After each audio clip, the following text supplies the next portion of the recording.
All right, welcome everybody. This is the fifth week of our Bible study as we continue to go through Genesis.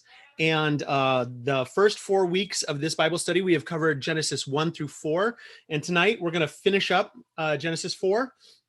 And then we're going to start looking into Genesis 5. So as always, I ask the question, does anyone have any questions from last week or even the last several weeks as we're kind of, continuing to put some of these things together? No questions, huh? Apparently I'm answering all your questions before you even ask them. Or there's one thing that I want to ask about at some point is that and I've heard a couple of different scholars discuss this more recently, that when we start to unpack the discussion of God making woman and taking the rib, and just the discussion that the rib is not adequate, that there's so much more to that. Where do you come in on that discussion? Well, let's quickly look at Genesis 2. Where is it? It's kind of in the middle to the end of Genesis 2. Okay.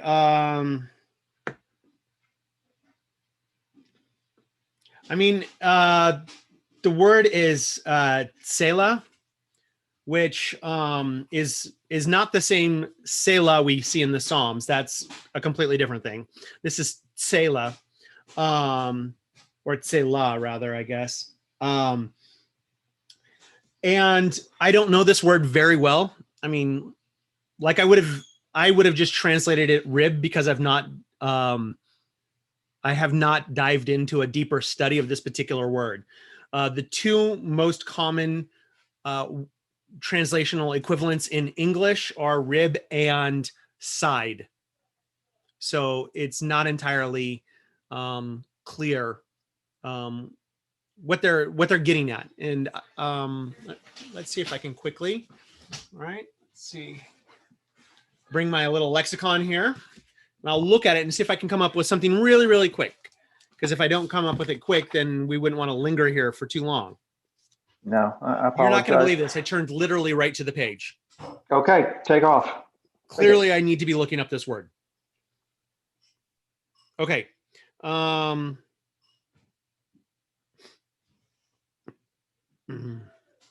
just because I'm on the right page doesn't mean that it's going to give me the right. I might need to be pointed in a different place. Oh, I was wrong. I was about 3 pages off. I know, it's very disappointing. Okay. So the first two translational possibilities are, in fact, rib and side. And then some minor ones give us things like exact meaning disputed, plank or wainscoting, support beams. Okay, that doesn't tell us much. So let's look at some of the other languages, like Egyptian Aramaic or Akkadian.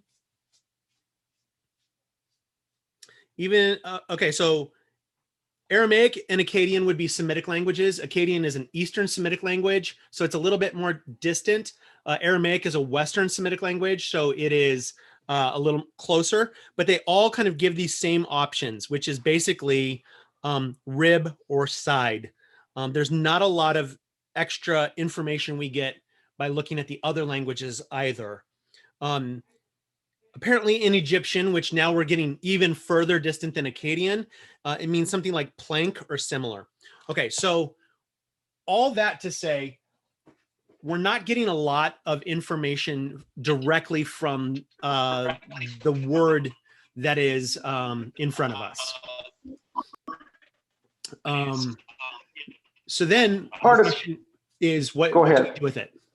Okay, go ahead. Well, and my point is, as a musician, so often artists are the ones that have given these interpretations, and they get into nuances, and then their creativity takes over, and then we picture the Lord's Supper, the Last Supper, with everybody on the same side of the table, which is just an interpretation, and part of it's the interpretation that it was something so much more, that this was that the original being was this bigger being, and then God says this is not good, and actually takes a side of it to make woman and another side to make what we know as man now.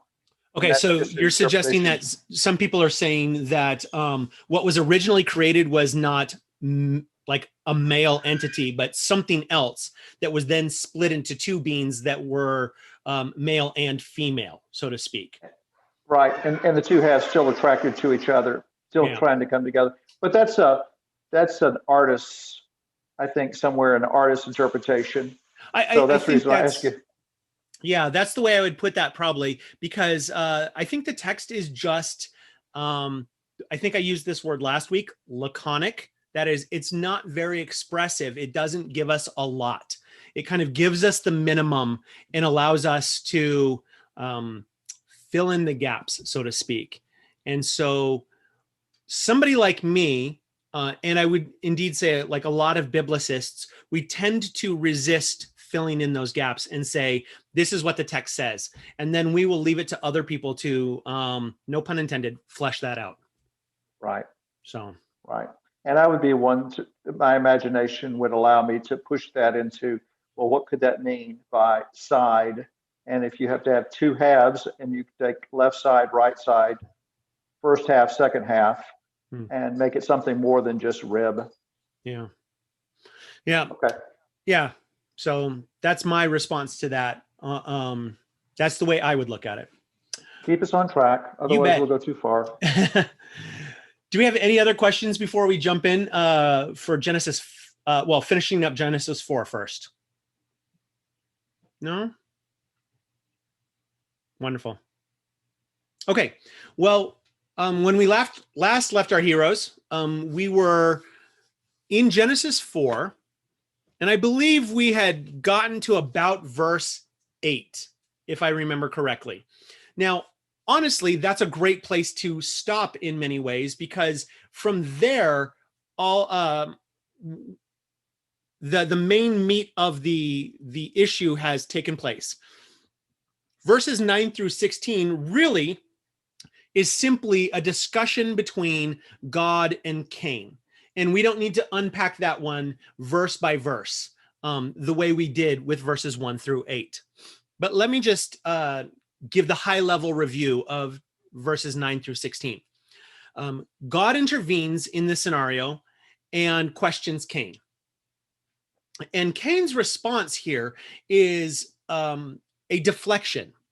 It's the kind of typical, if you don't really want to answer, you ask a question in return. So somebody says, what did you do? And the response is, who, me? What? Like, no, you can't, he literally says, am I my brother's keeper?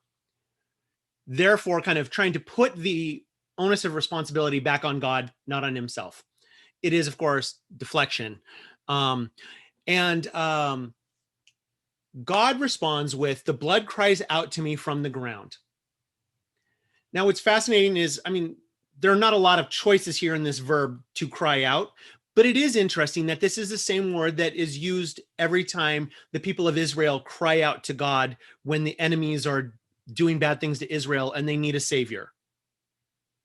So, it's not like there's a lot of choices here for this verb, but it is interesting that it's the same idea. Like here we have blood crying out to God saying, whatever it says, it doesn't say specifically, but it catches God's attention. This cry catches God's attention. And then God punishes Cain. But notably, God does not punish Cain's descendants. Okay. This, in fact, is one of the reasons why a lot of interpreters suggest that Cain is depicted in this story as an individual and not as a representative of an entire people group, a tribe, or a nationality, as we might say in modern terms, right? Because they're not telling a story in order to say why those people over there are bad, right? They're bad because their ancestor did this thing. Rather, it's Cain, but only Cain is punished for this particular event. And so that's why a lot of interpreters say, aha, just an individual. Does that make sense? Okay. And I do have a question. yeah, please go ahead, Carrie. Somebody, I hate it when I have to say it this way, but I have heard somebody say that Abel is a prophet, and they quoted a verse that I can't even remember right now and didn't look up beforehand.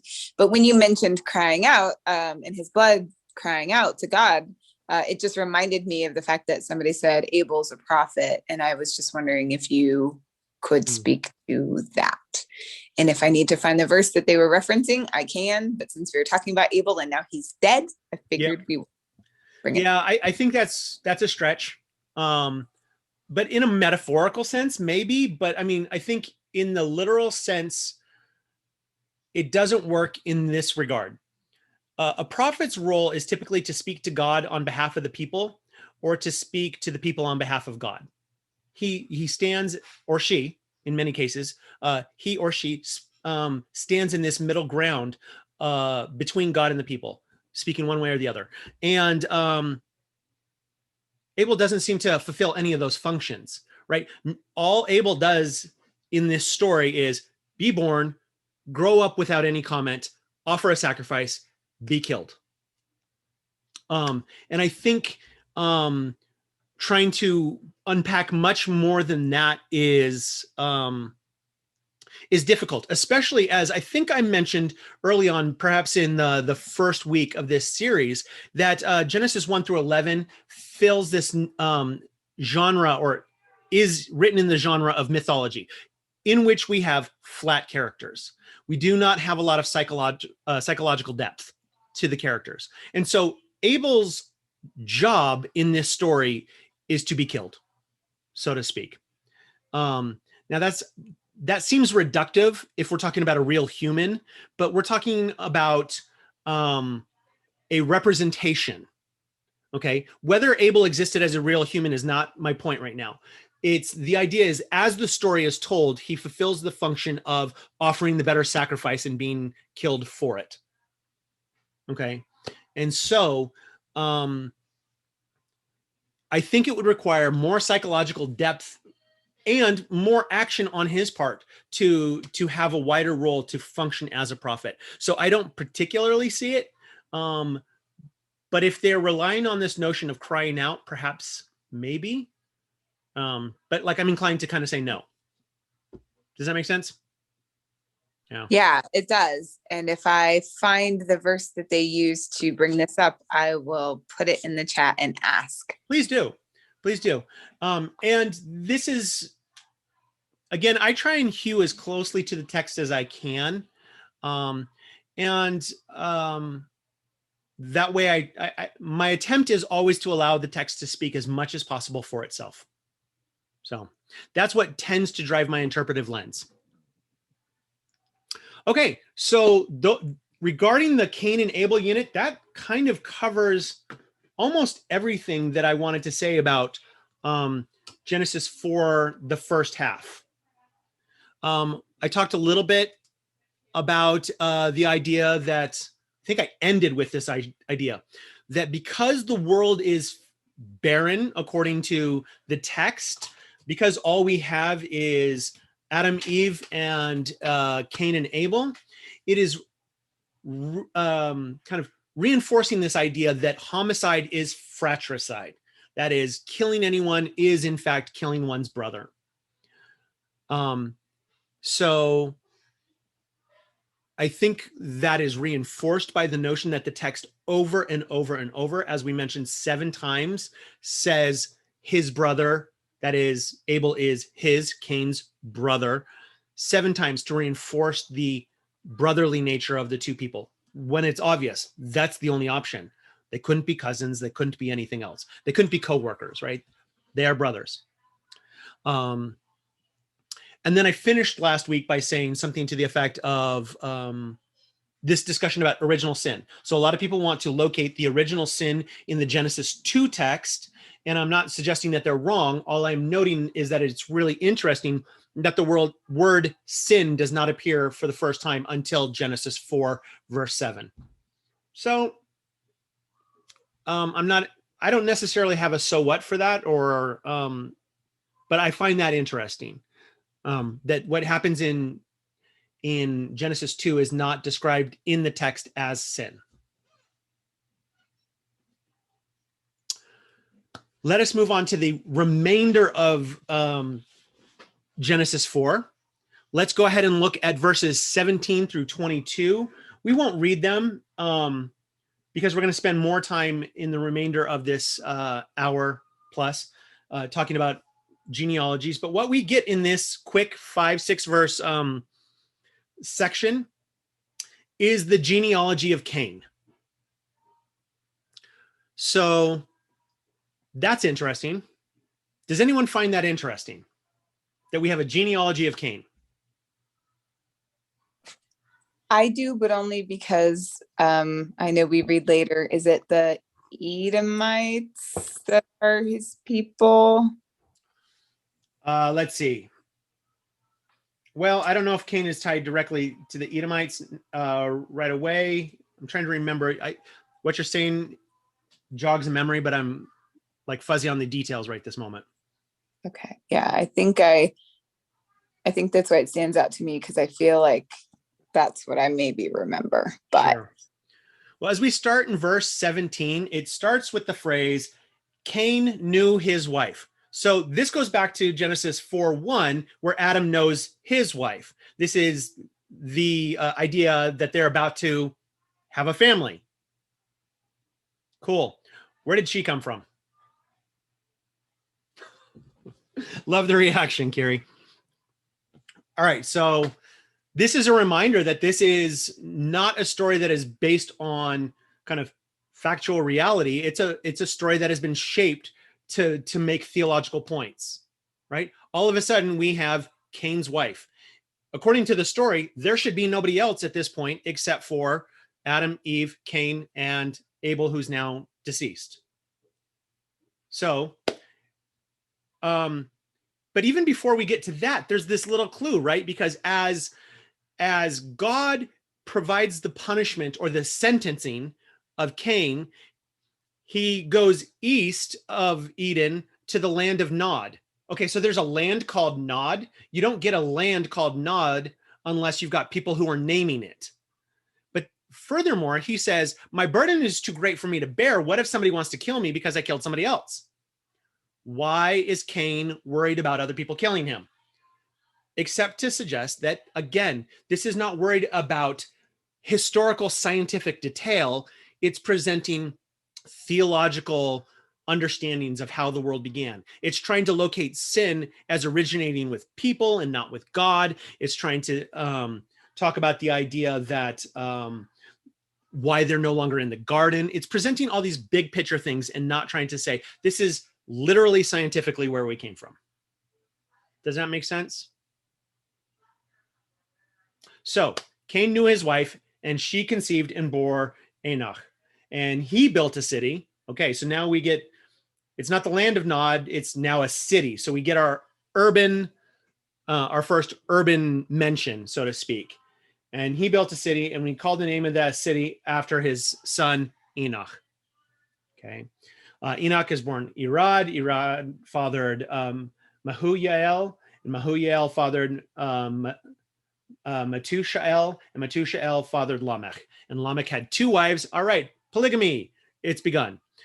Didn't take long. And Lamech took 2 wives, and he has one that's named Ada, and the other is Zillah, and they bore more sons. And basically that's it, right? We get this line of, and then Lamech has several sons. Okay. But that's really it, is we get this notion that 7 generations are listed in rapid succession. We get what looks like a tie to some Mesopotamian literature in the Apkallu. That is the people who founded cities, created metallurgy and music. Maybe, maybe not. That's really a disputed point as to whether or not there's a connection to the Mesopotamian literature at this point. But whether or not there is, it's kind of this reminder that they're all steeped in these same ancient traditions of explaining how the world began. let's see. What else did I want to note? Oh, yes. First city builder. Okay.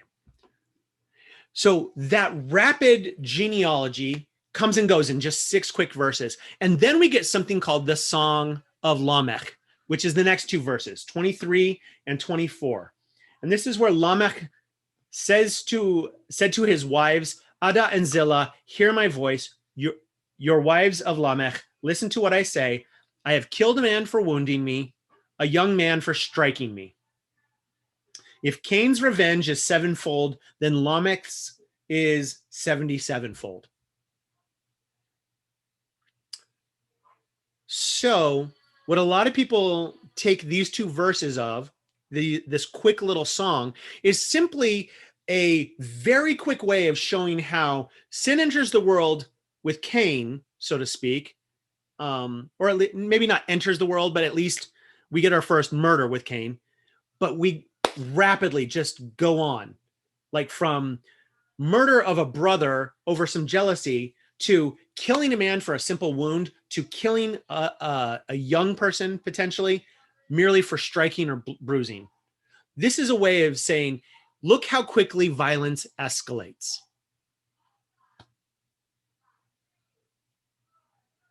And then look how quickly a lack of tolerance for other humanity escalates as well.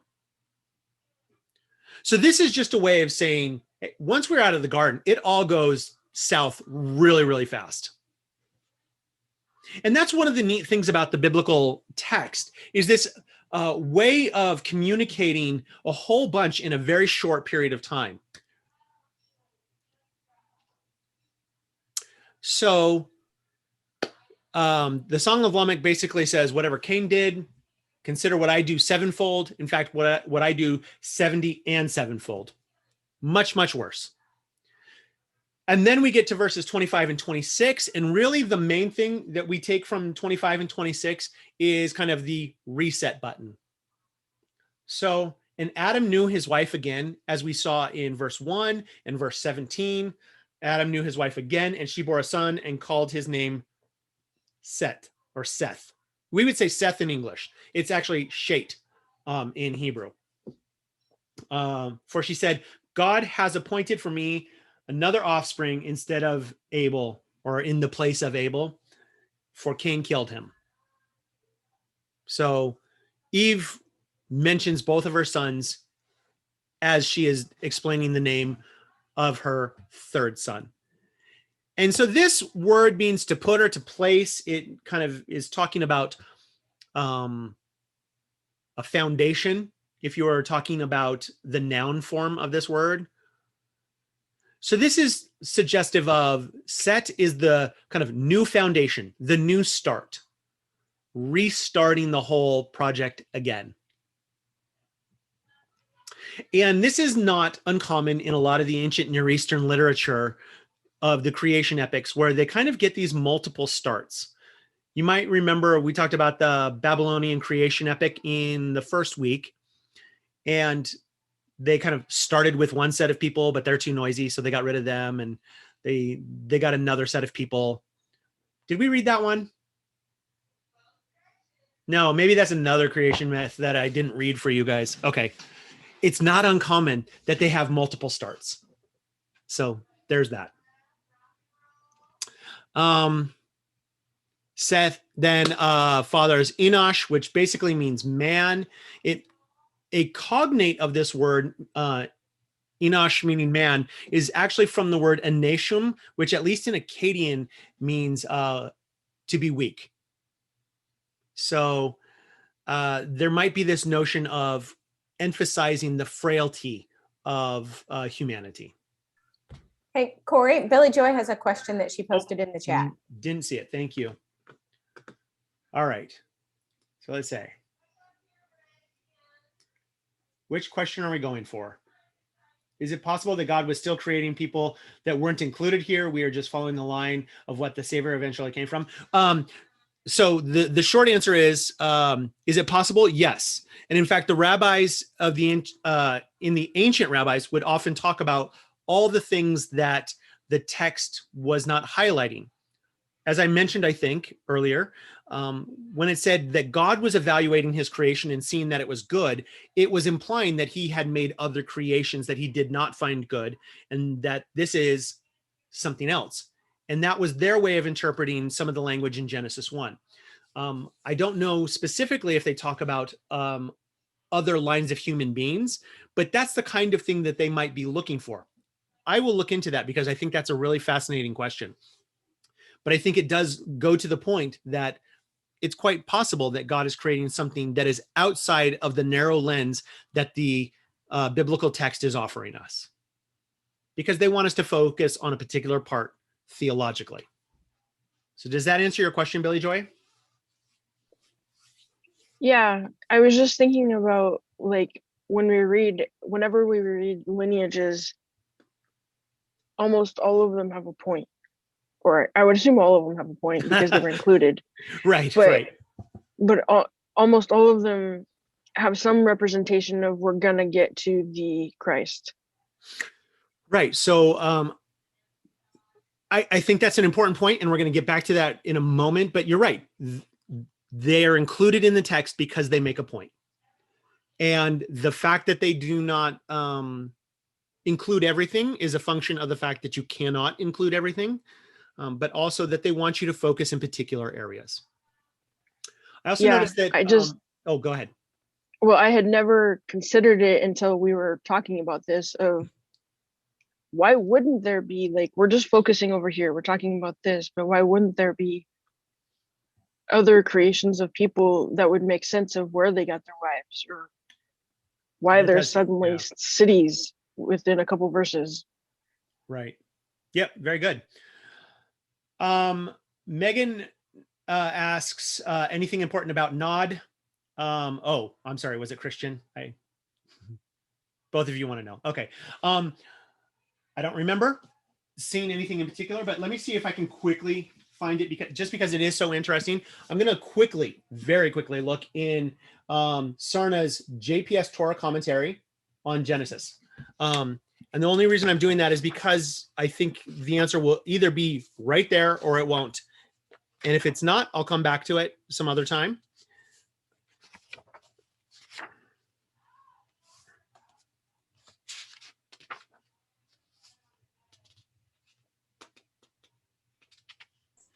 So while you're looking that up, I'll tell a story. So I am a volunteer at a rape crisis center, and this is National Sexual Assault Awareness Month, and it was in a training, and they totally started off a training with a quote from a rabbi talking about the phrase knowing, and it was talking about how like kind of our holistic being, like that our sexuality is so entwined with us, like how that there is an act of knowing that happens, and how, like, and then he spun it to talk about sexual assault and how violating it is, not only physically, but it was so fascinating how it all kind of came together.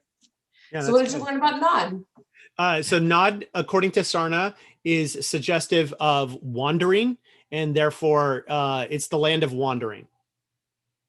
But that's all he offers. So there's not much more to be said at that, from Sarna, at least. So is that like maybe implying that it's not like an actual place, but more in the essence of like, hey, he was out there just kind of in the east wandering? Yeah, potentially. Okay. Yeah. I think there's actually several scholars who would hold to that. And for the life of me, Megan, you're probably better at Christian music, ironically enough, than I am. Old school stuff. But there was a song that was Living in the Land of Nod. And it was this kind of theological song that was about what happens when we're wandering and we're not sure. But of course, I can't remember who sang it.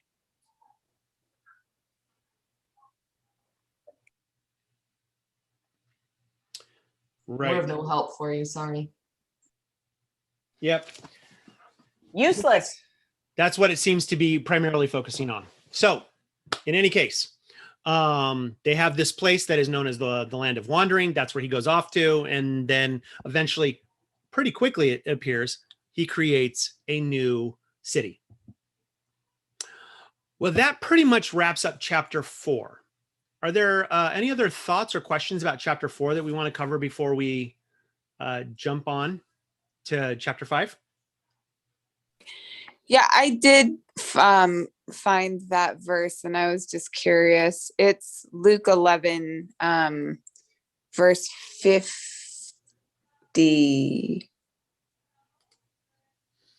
Okay.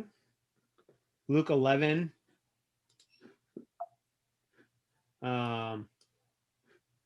And it totally could be read wrong, interpreted wrong, but I could see how it would be read and interpreted wrong. And so I just wanted to get your take if you had any thoughts. Oh, I see. Okay. So that the blood of all the prophets shed since the foundation of the world may be charged against this generation. Okay. That's not an uncommon, like to be honest, like a lot of the New Testament texts, their way of engaging the Old Testament can be very loose. So where they see thematic correspondences, that's enough for them to suggest that this refers to someone or someone else.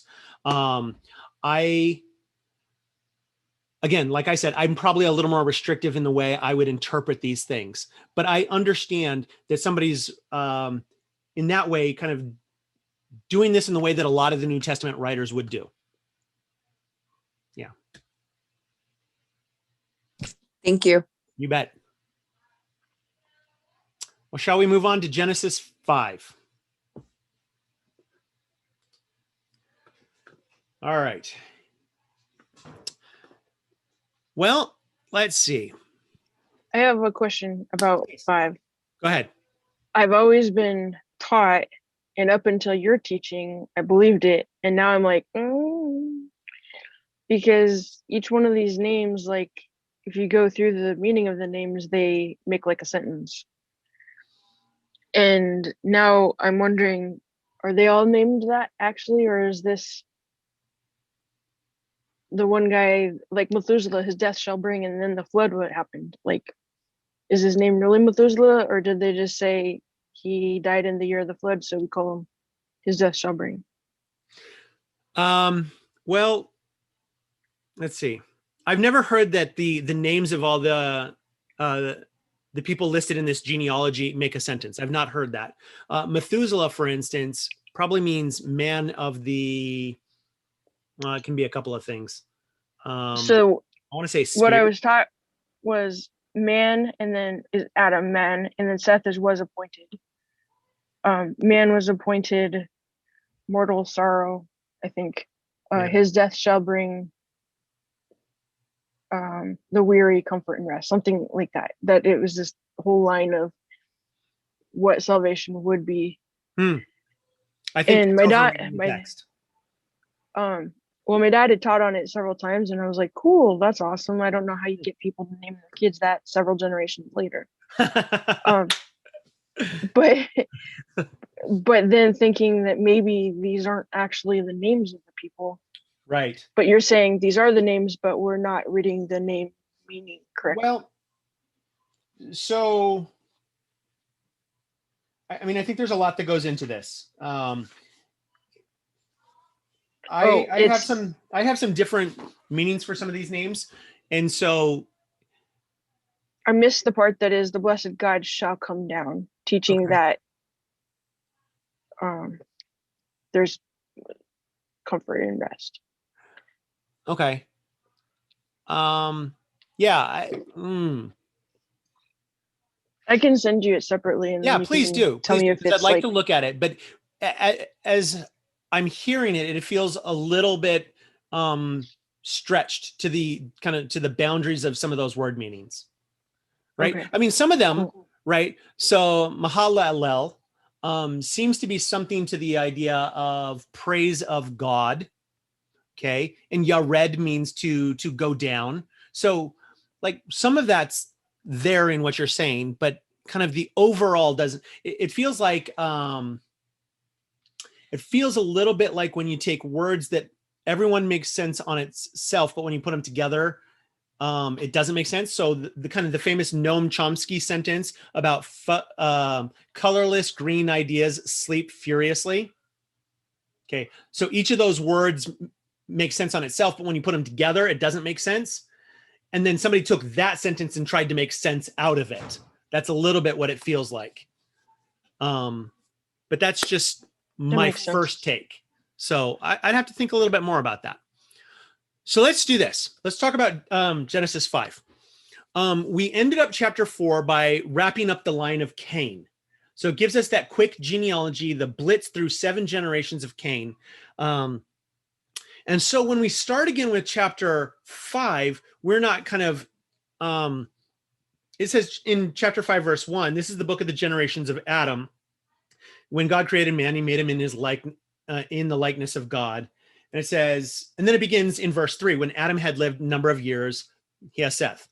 Well, there are some people who kind of say, wait a second, Adam also had Cain and Abel, like where are they being mentioned?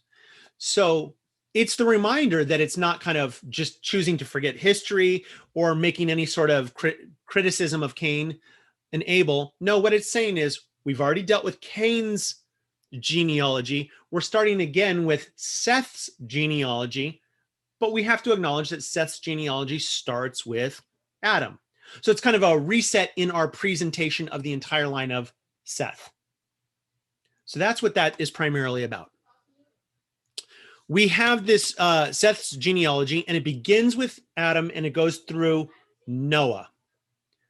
And this is one of 2 genealogies in Genesis 1 through 11, which reminds us that genealogies in the ancient world were really important. If you're going to take 2 effectively whole chapters out of 11 to say, these are the genealogies of our ancestors, clearly it's an important thing for them. And it's telling a story as much as what we would say a narrative tells a story. So here's part of the story. So first, Genesis 5 is the genealogy, as I mentioned, from Adam to Noah. And then Genesis 10, which is the other genealogy, is really the genealogy of Noah's 3 sons down to Abraham. And there are some parallels, which we'll probably note later when we get to Genesis 10. But some of the things to note right away is that 10 generations are listed. Now, either that's an extraordinary coincidence, or maybe it reminds us that some of these things might have been selectively presented, right? As we've just noted, right? They don't tell us everything. They're just telling us the parts that they want us to focus on. There is this formulaic expression, right? So basically it says when this person lived a certain number of years, he became a father when his wife bore the name of the son. So person, this number of years old, this is the son's name. Then it says, these are the number of years that they lived following the birth of his son. They had other sons and daughters, which are almost exclusively not named. And these are the total years that this person lived, and this person died. That's the formula. I was trying to follow along. You said exclusively not named. Right. The other sons and daughters are not named. The only only the oldest son. Yeah, basically they're unless only there's no son. So in this list, there are sons named for every single one of them. It seems to be implied that it's the oldest son, but it doesn't necessarily mean it is. It's just, this is the son that is named. Excuse me. So the formulaic expression is name, this number of years old, son. This is how long he lived after that son. They had other sons and daughters. These are the total number of years they lived. Then they died. And that's the pattern. And patterns exist, one, so that we can notice when the pattern is broken. Because they like to do that. They like to break the pattern to do something special. So as I mentioned, there are 10 generations from Adam to Noah.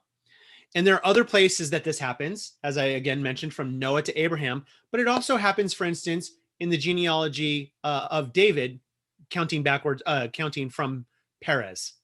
And that's listed in the book of Ruth, chapter 4, near the end. It's 18 through 22.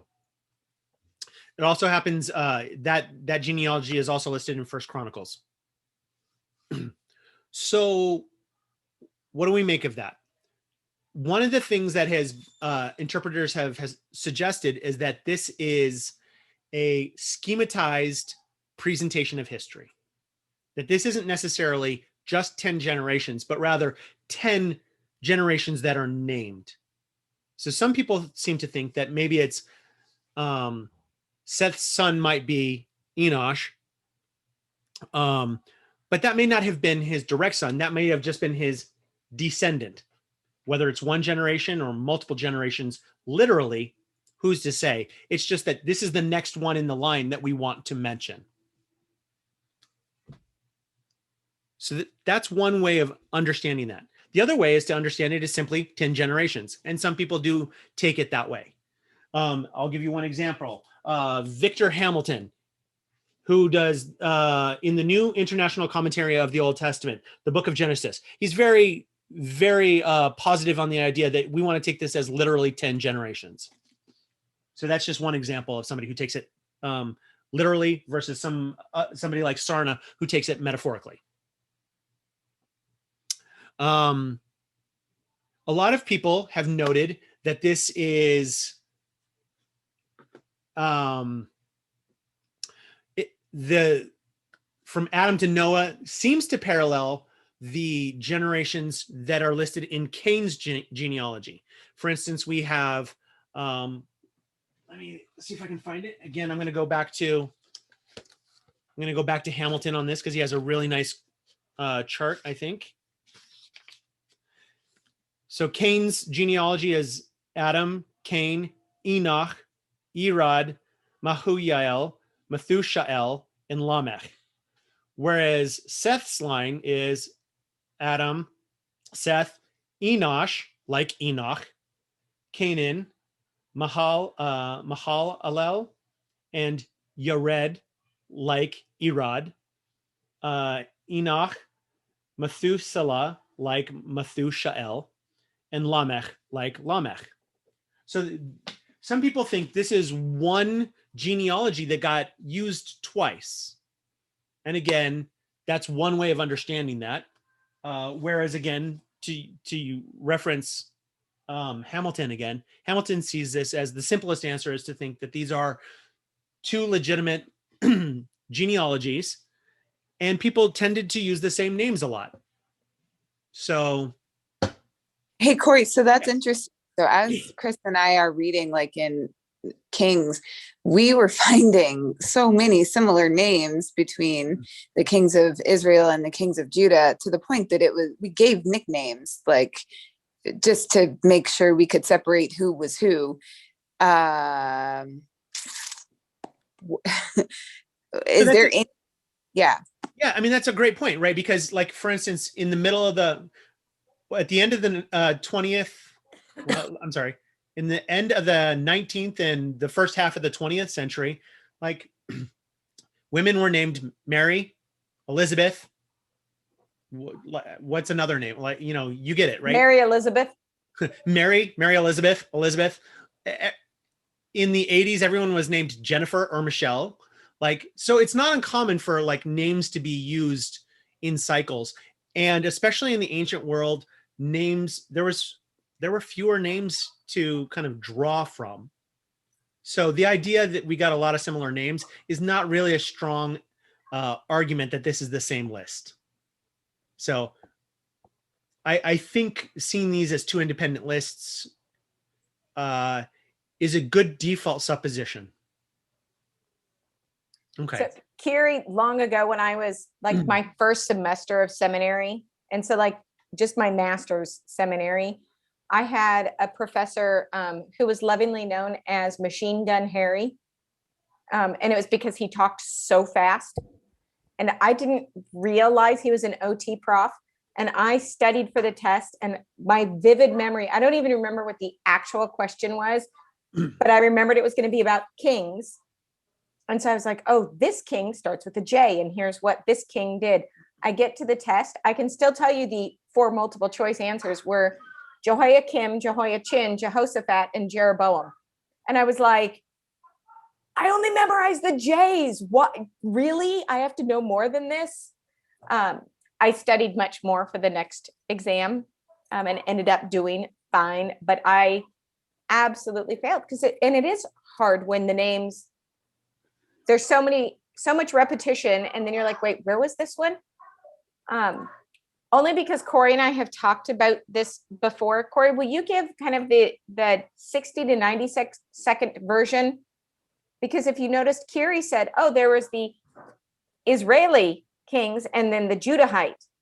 But we tend to think they were separated a lot more than they really were, or together more than they really were. So can you give the 90-second version of that? Because it actually helps to explain why there's so much overlap between them. So which part are you asking me to explain the kingdoms? So we have the northern kingdom of Israel, which by and large was different to and separate from Judah. And Judah was in many ways its own entity. And so for a brief period of time, they kind of functioned together in a single political unit. But most of the time, most of their history, they were separate from one another. And that seems a little different based on the way the biblical story is told. We're going to have to come back to the larger explanation of that. But long story short, they were separate politically from most of their existence, briefly together, and then re-separated. But there were religious and sociological continuities, which is what allowed them to come together for that brief period of time. Now, those continuities were not like a perfect overlap. There were still some differences. And so for all of that to say, they kind of existed in parallel worlds. But because they spoke effectively the same language, they spoke Hebrew, or ancient Hebrew, whatever that was, you get a lot of the same names. One of the reasons you get a lot of the same names is a very common practice in the ancient world, not just in Israel, but throughout the ancient Near East and even in Egypt, was that you would take a verb and take a god's name. And every name of a child would effectively be a theological statement, like God saves, right? Yahweh is God. God remembers, things like that. And so when that's a standard way of naming children, when you're providing kind of legitimate real names that we see in history, there's going to be a lot of overlap because in general, you're not going to pick negative verbs, and the people in the same area with similar religious traditions are going to attribute those positive actions to the same God. So we get a lot of names that end in Yah, a lot of names that end in El, a lot of names that begin in Yo, which is the shortened form of Yahweh when you just use the first part of it. So you're going to get a lot of Yonathans and Yisraels and things like that. So that's why you get a lot of these names that are virtually identical. Does that kind of cover what you're looking for, Amy? Wonderful. Well, I mentioned that there's a pattern that is broken at some point in this genealogy. So in order to see it broken, we need to establish the pattern. So let's go ahead and do this. I'm going to share the screen, and I hope you all can see this well. I'll make it a little bigger, and I'm going to go ahead and read, starting in verse 3. When Adam had lived 130 years, he fathered a son in his own likeness after his image. Interesting that they use those two words because that's reflective of Genesis 1, verses 26 and 27. And named him Seth. And the days of Adam after he fathered Seth were 800 years, and he had other sons and daughters. Thus all the days of that Adam lived were 930 years, and he died. When Seth had lived 105 years, he fathered Enosh. Seth lived after he fathered Enosh 807 years, and he had other sons and daughters. And thus all the days of Seth were 912 years, and he died. When Enosh had lived 90 years, he fathered Canaan.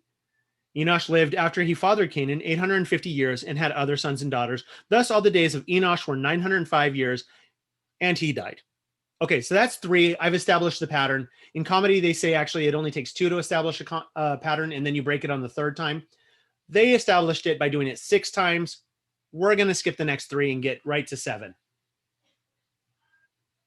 Starting in verse 21. This is the 7th generation, and 7 is often special. So here we go. When Enoch had lived 65 years, he fathered Methuselah. Enoch walked with God after he fathered Methuselah 300 years and had other sons and daughters. Thus all the days of Enoch were 365 years. Enoch walked with God, and he was not, for God took him. And then it goes back into the pattern. When Methuselah had lived 187 years, he fathered Lamech. Methuselah lived after he fathered Lamech 782 years and had other sons and daughters. Thus all the days of Methuselah were 969 years, and he died.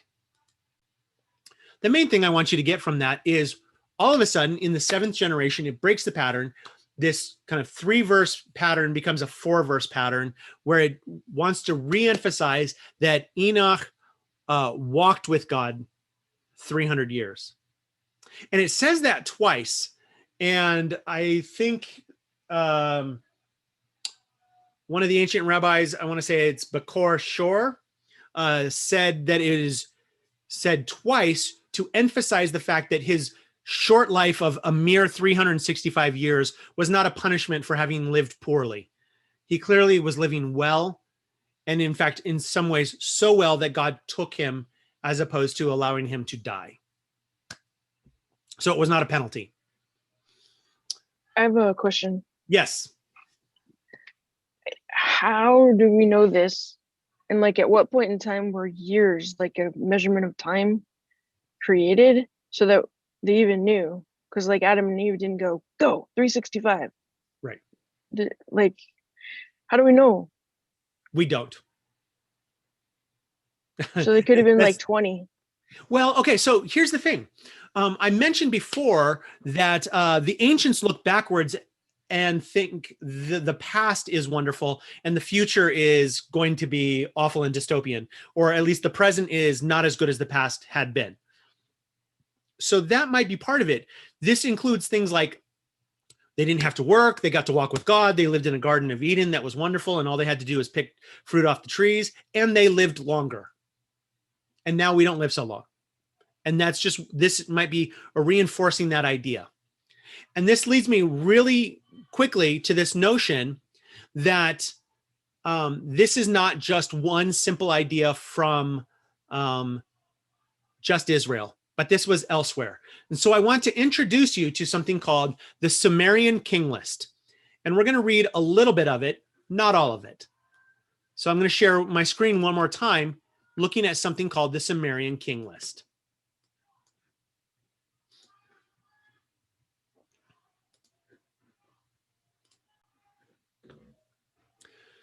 This is a translation from Vicente in 1995, and here it is.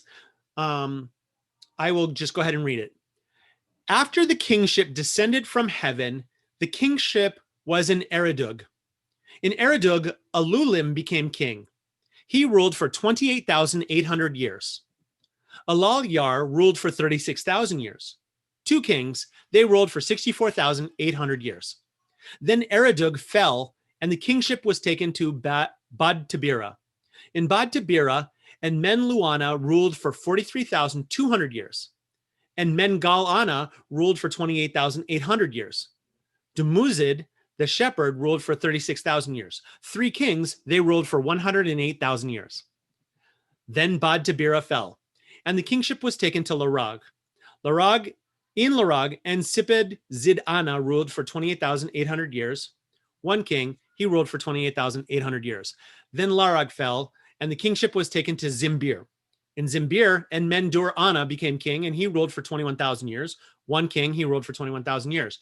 Then Zimbir fell, and the kingship was taken to Kurupag. In Kurupag, Ubara Tutu became king. He ruled for 18,600 years. One king, he ruled for 18,600 years. In 5 cities, 8 kings, they ruled for 241,200 years. Then the flood swept over. Now, I'm just going to read literally 2 more sentences because I want you to see what happens after the flood. After the flood swept over and the kingship had descended from heaven, the kingship was in Kik. In Kik, Jakur became king. He ruled for 1,200 years. Kulasina Bel ruled for 960 years. And then another ruled for 670, 420, 300, etc. You notice the number is getting smaller and smaller. So this particular list lists 8 kings from basically the very first king when kingship descends from heaven up into the flood.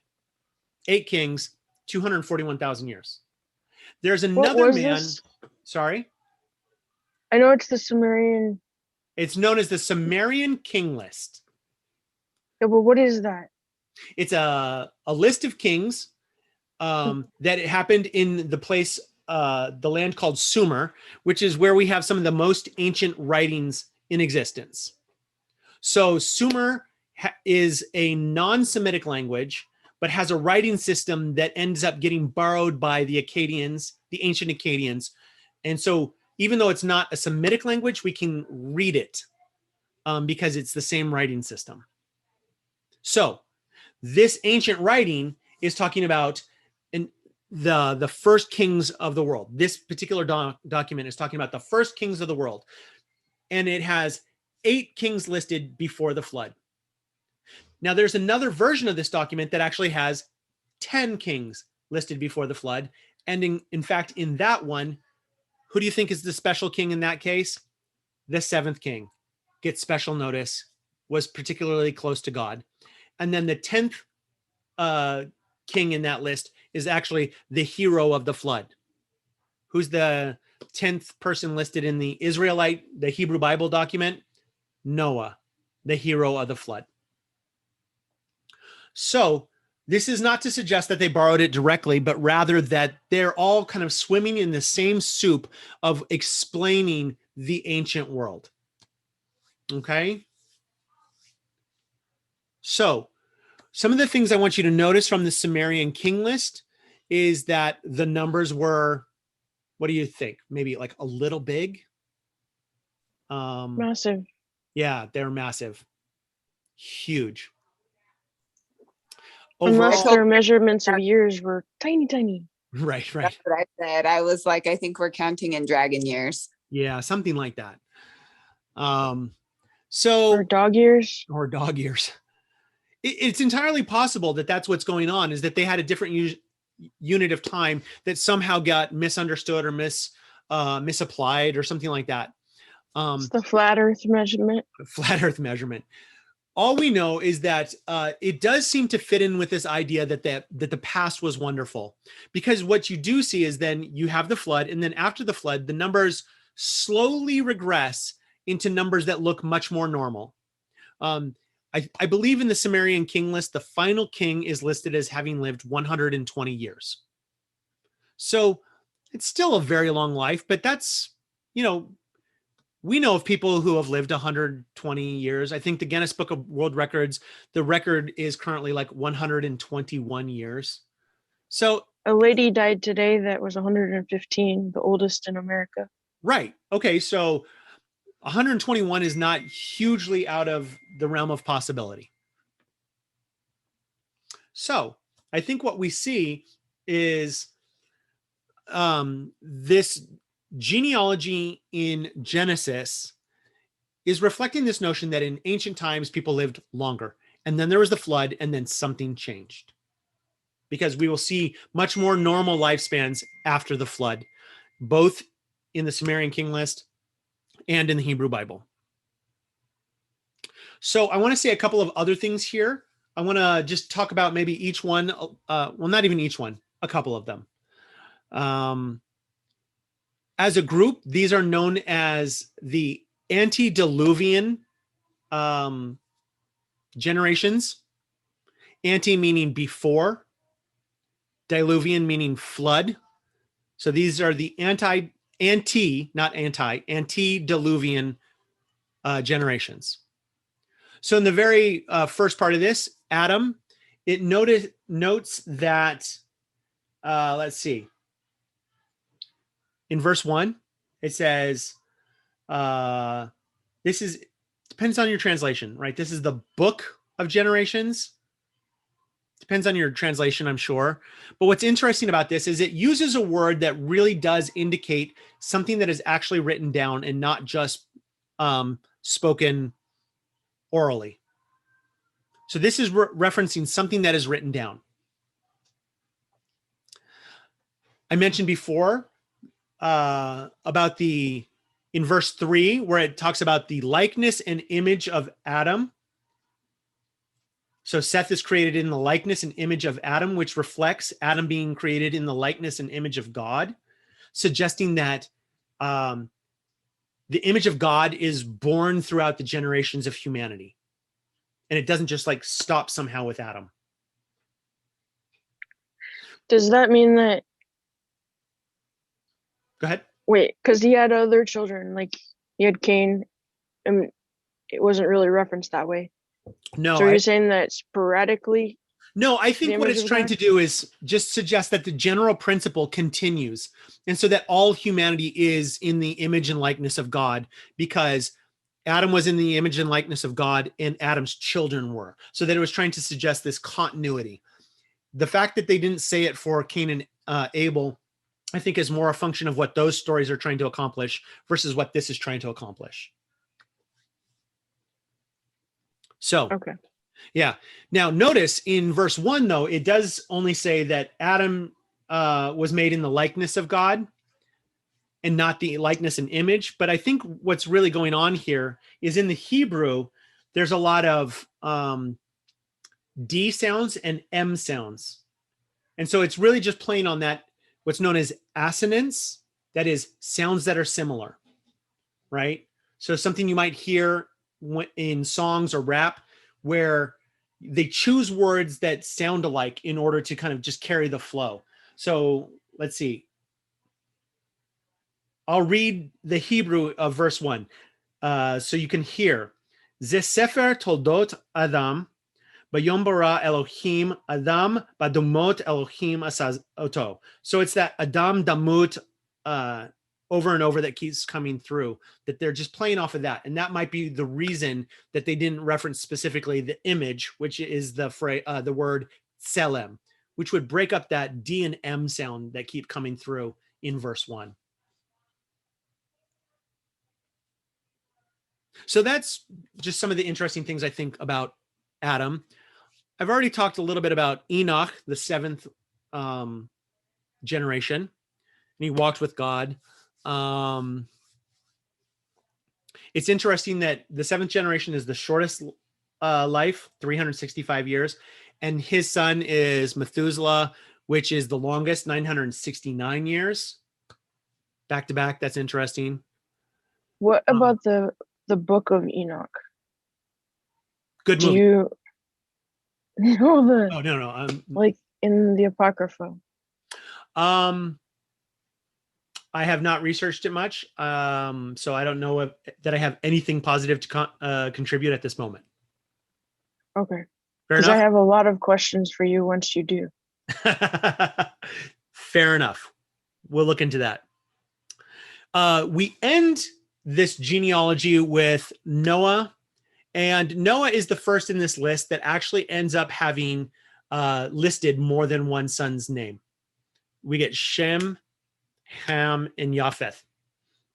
And then the story pauses before we get ready to go into chapter 6. Now, one of the things that's particularly interesting about this is that most of these generations, they're listed as having their sons somewhere between 65 and 187. Noah, however, doesn't have his sons until he's 500. And part of the suggestion here is that this helps the story to explain why Noah doesn't have any grandchildren on the ark, right? Because the sons would only be roughly 100 years old. I mean, that's way too early to have kids. And so they haven't had kids yet by the time they're building the ark to get on the ark. So clearly he had his kids late. He was 500. They were only 100. So that's why no grandkids on the ark, just Noah and his kids. Noah's name also, I think, is explained in verse, is it 6:1, which is beyond the scope of what we were talking about. Where is it? Does it say Noah's, where it says? Okay, well, Noah's name means rest. I don't know if it's listed specifically. Yeah. When you want to find it quickly, you can't find it quickly, right? My footnote tells comfort, but I don't know where it actually is. Well, so it probably doesn't mean Is comfort. it 5:29? Because it has a statement right after his birth. I mean, it doesn't. There we go. There we go. Because this one shall bring us relief, rest. Right there it is. Thank you for pointing that out. Okay, so yeah, his name probably means rest or relief in that regard. It comes from the root that is basically NWH, right? And comfort would come from the root that would be NHM. I'm anglicizing those letters, but you get my idea. Different root word. Noach versus Nachum. So there were a lot of people who suggested that maybe Noach was a variation of Nachum, but it's not. It probably isn't, frankly. So we get to verse 32 and it says Noah, he had his sons, and then pause. And then we'll have a brief detour in chapter 6, 1-4, before we really resume with the Noah story. But here we are, 10 generations ending in rest and ending in a big moment that's about to take place. So that's the genealogy. The genealogy is trying to tell a story, one, of God's provision through 10 generations. It's also kind of saying that he fulfills his promise that the people will be fruitful and multiply throughout the earth. And it is suggestive of this lineage of the people of Israel coming ultimately all the way back to the first man and woman. So those are some of the things that this genealogy is designed to show, is that we, the people of Israel, like, we can trace our history all the way back. And that's what this genealogy is intended to express. So I have a question. yes, please, Billy Joy. Now, like today, when someone wants to trace their genealogy in the Jewish families, it has to be through the women. Like your mother has to have been Jewish in order for you to have been Jewish. Right. At what point in time did that switch? Because these are all mostly the men. Right. I don't know if I have an answer for you, but I do know that I've heard one of the rationales for it is that in the ancient world, it's a lot easier to establish someone's maternal side than their paternal side. You can't always say who the father is, but you can almost always say who the mother is. Gotcha. Right. So that was the way that they could confirm that somebody was born Jewish, was because the mother was Jewish. Yeah. And today with DNA and all of that, how come it doesn't change back? Traditions are hard to change. Hmm. Yeah. Although there's probably a wider acceptance of a Jewish father, depending on how conservative the Jewish community is. There are still some very, very conservative Jewish communities that are like, nope, only the mother. Whereas there are others who are like, no, like we will accept like some more modern takes on this idea of, paternal Jewishness. So, are there any other questions, comments, or snide remarks? Thank you. Oh, you bet. I'm trying to quickly catch up on the comments. There were a lot. Did I miss anything important? The first rapture. Well, I like the point of the challenge of the young earth. Does what you were talking about, does it challenge that? Maybe. I hadn't thought through that particular thought. One of the things is,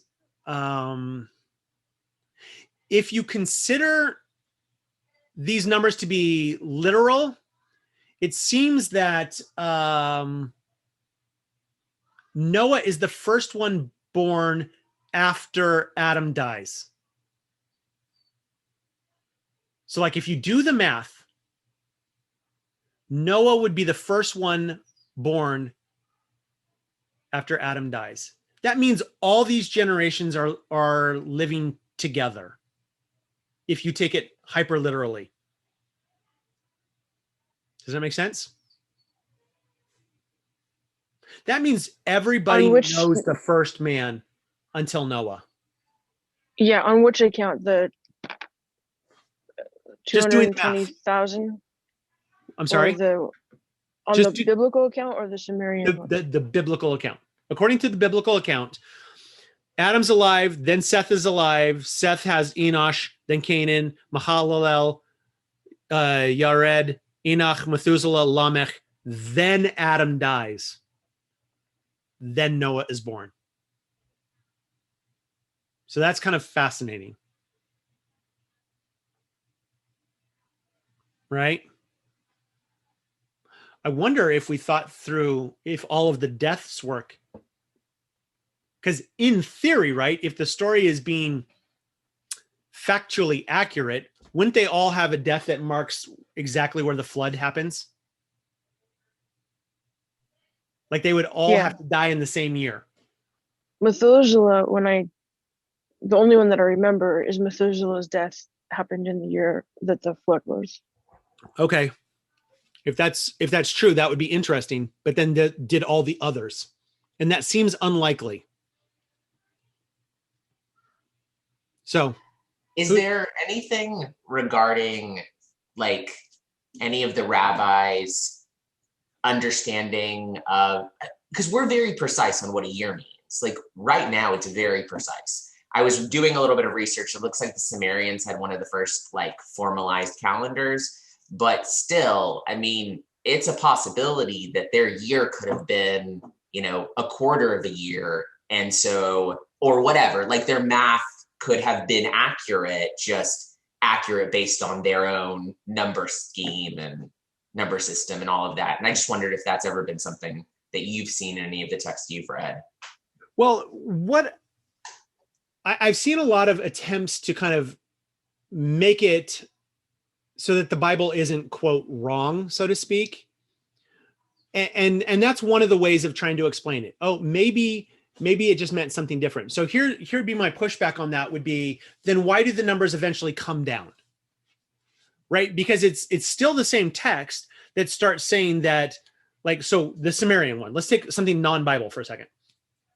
They use the same word for the length of time that the kings reign before and after the flood, but the numbers go from 28,000 years to 1,000 years to 900 years to 400 years to 120 years. They don't start using a different term. So it does seem to suggest that they're conceptualizing these things, unless they're changing the definition of the term on the fly in the middle of the text, that doesn't work as an explanation. But then port that back to the Bible, same thing. we don't get a different word. We get the word shana, both for these antediluvian generations and post-diluvian. So I have heard people try and explain it that way, but I don't think it works ultimately. I think what feels like a better answer to me is that they conceptualize of the past as more glorified, more wonderful, and different and better than what it is that they were experiencing in their own lives. And that explains longer lifespans as well. That to me makes more sense of what I see in the text overall. So regarding the excuse me, regarding the ancient rabbis, I don't know any in particular that explain it that way, but that is a common way of trying to explain it. I mean, we get the same issue when it comes to numbers, like how many people were in the, coming out of Egypt in the Exodus, right? 1 million, 1.1 million or whatever it is. Oh, maybe the numbers meant something different. Except that the numbers seem to be like more accurate at a later date, but they're using the same number or same name for a number, right? Aleph for 1,000, for instance, right? So, yeah. I heard. Go ahead. I heard a study, not a study. It was not a study. It was a theory that perhaps the Earth and the Sun's relationship was different, and so the timing of sunrise to sunset, or the timing of the Earth going around the sun, was different in ancient times versus what it is now. Yeah, I've heard that. I've heard something like that, and I have heard that the days and seasons have shifted slightly since ancient times, but on the scope of days or minutes, like minutes regarding a day and days regarding seasons, not something like thousands of years. Is it possible? Yeah, it's absolutely possible. I'm not convinced. Okay. It could be, but like I would have to see something far more hypothetical. Far more than hypothetical is what I mean to say. Mm-hmm. Yeah. One of the looks was the Mayan temples that were built, that some of them we can tell that they were tracking the stars.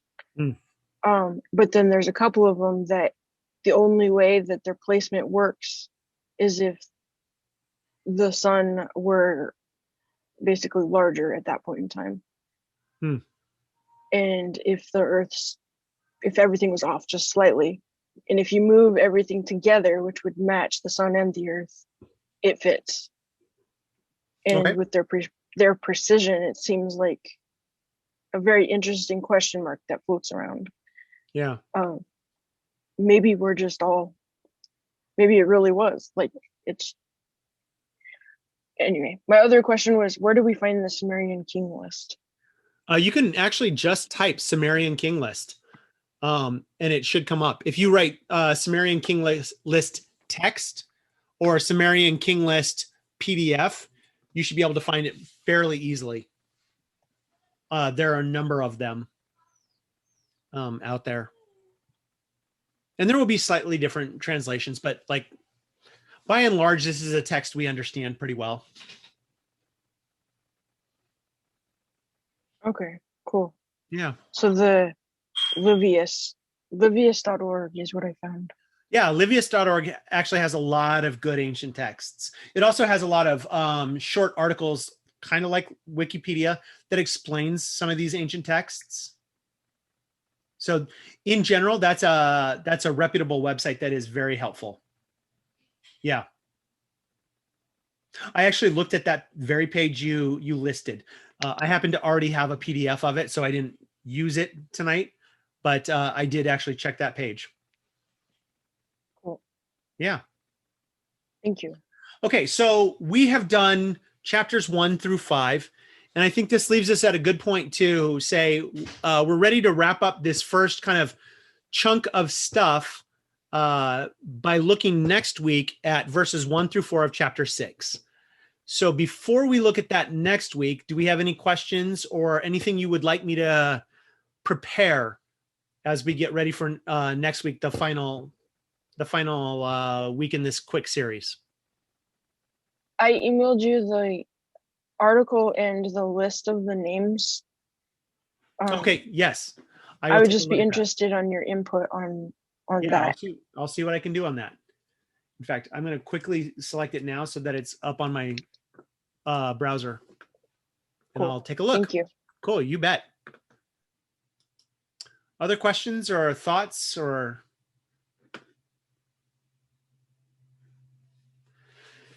I guess my other question is how do you know, or is there a flag way to know when it is a name like this guy dies in 10 minutes or this guy's name is Jared? Like how does a lay reader know it, or is there just no way to know without further information? Well,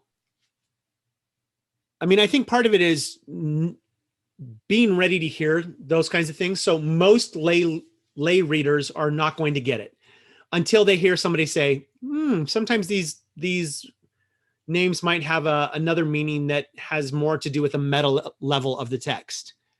I mean, that frankly, it's quite reasonable to understand that somebody has to point that out. It's the kind of thing that you would get if we were native speakers of ancient Hebrew.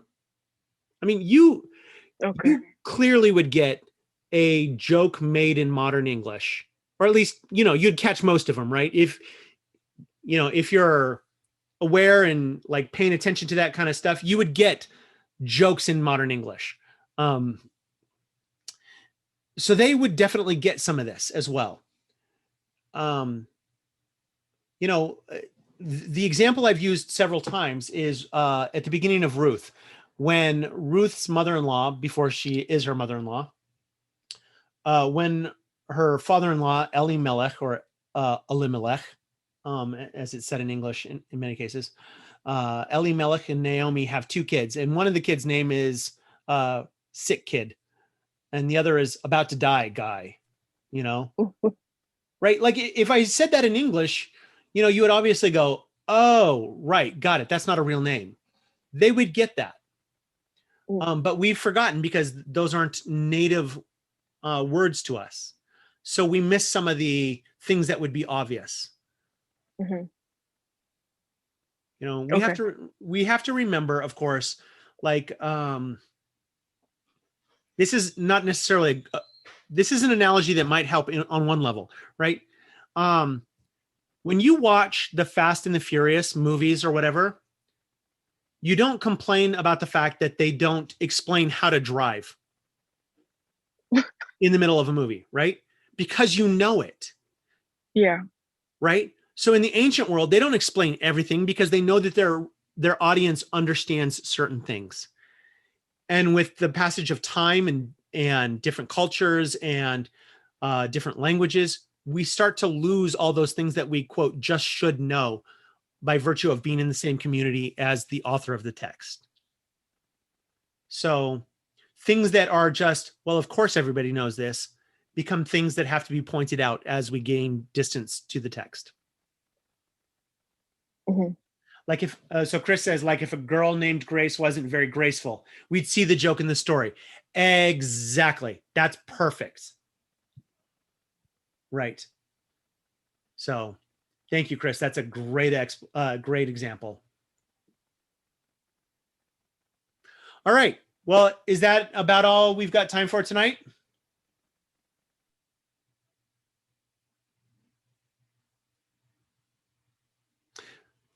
I'll take your silence as consent to end the recording, and we will do that for now.